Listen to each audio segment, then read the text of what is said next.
Welcome into the Broncos Breakdown. I'm Matthew Peterson, and the Denver Broncos have just released their first preseason depth chart. Vic Fangio and the boys got together, crunched the numbers, and put them in order, 1, 2, 3, 4, etc. And starting on the offensive side, they had a lot of things to sort through, the quarterback room especially, but we've got the entire depth chart here. We're going to go through it, give you my analysis and some insight, and what to expect in the first preseason game this upcoming Saturday in Minnesota against the Vikings. So let's start with the quarterback room. A lot to unpack here. I mean, this is like a suitcase that hasn't been touched after a week-long vacation, and it's been sitting in the closet for a week. So you've got Drew Lock. He is penciled in as, and this is a pencil that could break any moment, with 1A. Teddy Bridgewater's 1B, and Rippon, he's just watching the battle in front of him. Don't expect him to make the roster, so he's quarterback 3. But Drew Lock, 1A, this is not where you want to be for Drew Lock. It's not a good look for Lock, because here's why. You didn't bring in Teddy Bridgewater to win the starting job. You hope that competition would ignite a fire under your second-round drafted quarterback in Drew Lock. Now, this was not a season to remember for Lock back in 2020, so the hope was, hey, we bring in Bridgewater, veteran experience. Maybe he can get a fire going and get the best out of Lock. Hasn't really turned into that. Instead, nearly 2 weeks through training camp, they're neck and neck. And that's why Coach Vic Fangio has them 1A and 1B on the roster. Literally on the depth chart, if you look at it, he couldn't decide. So he just put them in the both same column for starting quarterback. So do you like the quarterback 1A, 1B approach? Are you a fan of what Vic Fangio is doing going into the first preseason game, not making one the clear-cut starter and the other one the second string? Let me know down in the comments. Type Y for yes and type N for no if you like this approach by head coach Vic Fangio. All right, on to the running back depth chart for the Broncos. No surprise here, Melvin Gordon, running back 1. Well, you paid him all that money last offseason, so I sure hope so. This is where it's a little interesting, though. Royce Freeman, he's been a Bronco for a handful of seasons right now. He was not in the top 3. He fell all the way to 4th on the depth chart. You've got the second-round drafted rookie in Williams, recent free agent signing in Boone, rounding out 2 and 3. So that's going to be a headline to watch for as the preseason unfolds. Can Freeman push himself back into the top 3, or will he be on the chopping block? We're going to wait and see and find out. On to the next room, it's the wide receivers. This is a special and talented room for the Broncos. You look at Cam Sutton. He's wide receiver 1, of course. Jerry Jeudy going into his second season. Denver is hoping for a breakout year. He had some great flashes back in his rookie season, but this is the time to take the next step. Tim Patrick, I think this is one of the most underrated wide receiver 3 guys in the league. Sure, he couldn't be a wide receiver 1 on most teams, but he is a grinder. You got to love Tim Patrick. And then KJ Hamler, he is right there on the edge of wide receiver 4 and slipping out into 5 with Spencer and Tyreek Cleveland clawing at his back. So when you're watching the Browns and the Vikings this Saturday or for the rest of the preseason, those are the battles you're going to want to keep a special close eye on going into the regular season. Of who will make the roster, we're going to find out, but the battle is on for that 7th wide receiver spot. And what I mean is the Broncos, they want to throw the ball. There's no denying that. They want to have a lot of wide receivers on the field. They want to air it out, so they're going to bring a bunch of receivers onto the roster. Will they make room for 6 or 7? We're not sure, but the battle is definitely on between Hamler, Cleveland, and Spencer, trying to round out those 4, 5, 6, and 7 spots. As for the tight ends, Noah Fant, he had a great season last year, and he's staying right where he finished at that tight end 1 spot. Not a lot of surprises here in the tight end room. This is a position group that the Broncos are really strong in, and you're seeing that here. As for the offensive line, the Hogs eating up in the trenches, it doesn't get much better. I mean, the Broncos have one of the best offensive lines in the entire NFL. Bowles on the left tackle position just anchors it down. But here's what's interesting. Look at the other side. Look who's opposite of him. Right now, I've got Bobby Massie in there. That's my pick because the Broncos, they couldn't make up their mind. They're between Massie and Calvin Anderson. The two of them are battling for that right tackle position. Anderson returns after playing a little bit last season, while Bobby Massie was signed in free agency from Chicago. Who's it going to be? Personally, I think it's going to be Massie. He's got a lot of experience. I think his time in Chicago was just done. But how about you guys decide? Pick a starting right tackle. If you think it's going to be Bobby Massie, go down in the comments. Drop an M. If you think it'll be Calvin Anderson, give me an A. Because one of those two guys is going to win that fifth and starting offensive line spot, and the other will fall to that swing tackle and just fill in wherever he can as injuries arise.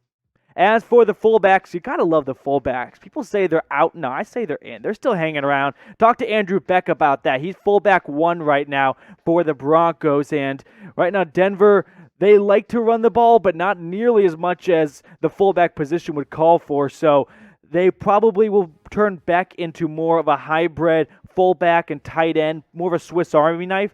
But I'm guessing just one of the fullbacks is going to make the roster, and that's the 2 right there. Guys, if you like the Broncos, if you love watching Drew Lock drop bombs down the sideline, whether it's complete or incomplete, go down, subscribe so we can give you everything you need to know about the Denver Broncos in the preseason and going into week 1 of the regular season. So drop down and subscribe.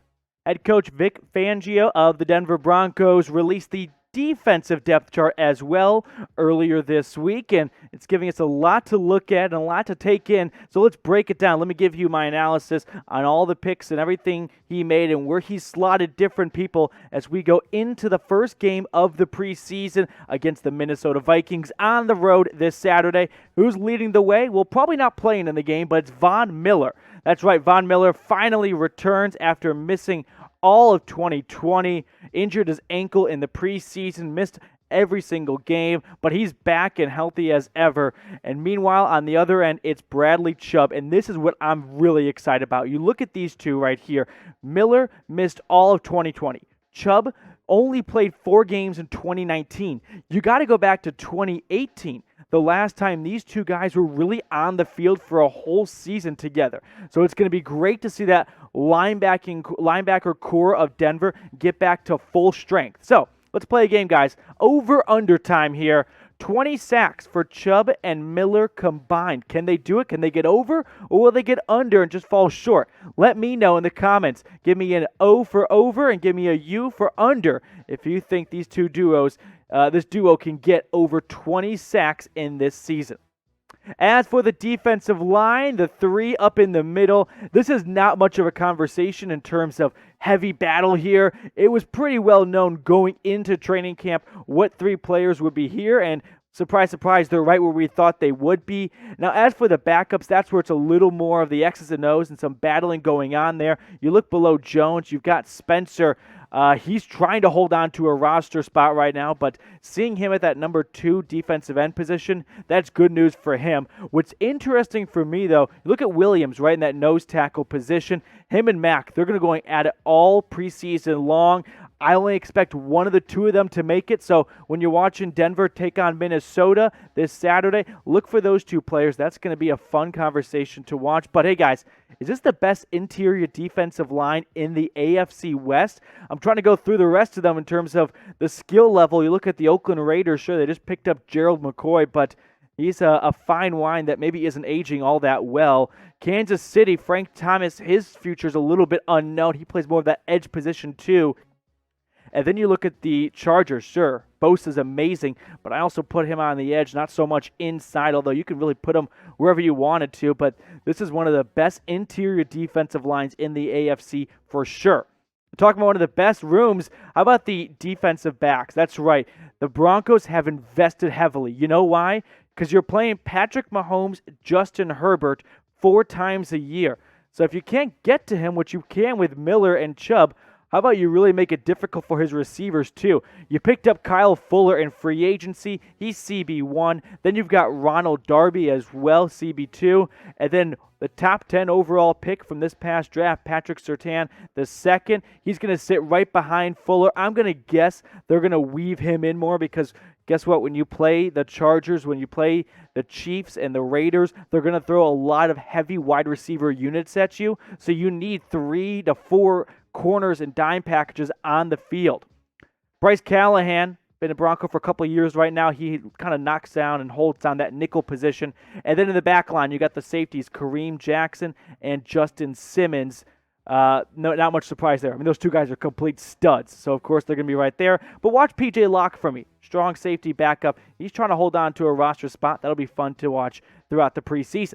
And now, finally, for the special teams unit, Brandon McManus. I mean, he is just one of the best kickers in the NFL, so they didn't even bring in anyone to rival him. Sam Martin, he can boot the ball up in Mile High, not a problem. And that's a special teams unit for you. Not a ton to unpack there. Pretty straightforward, no competition in that unit for Denver. Guys, let's get back to school here. Time to get your red pens out and grade the first depth chart. Do you like what Vic Fangio did?